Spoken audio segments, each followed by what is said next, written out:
had a lot of interesting cases. I'm sure a lot of optometrists have cases that change their life. They save someone's life, and I can name a couple of those right off the bat, but honestly, just the everyday patient and seeing that last eye exam has been 10 years ago, and seeing them and knowing that, hey, they're healthy at least, but now they can see 10 times better. I think you can't forget those patients.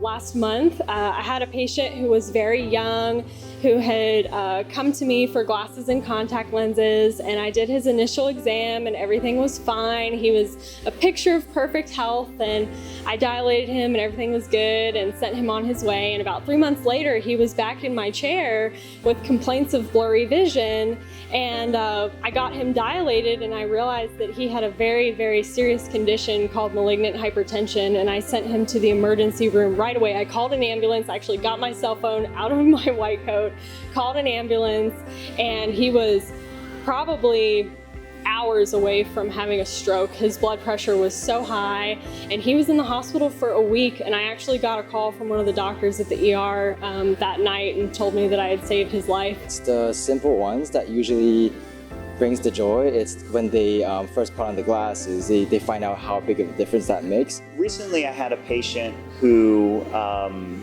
had developed a pretty bad epiretinal membrane and didn't know it because it was only in one eye. So after explaining the situation to her and referring her to the retina specialist in the area, I decided to follow up with the retina specialist, and he allowed me to follow up with her during her evaluations and her care. But she's come back multiple times to thank me for the extra effort and time that we took, and she said she's going to follow me to whatever store I go to, she says.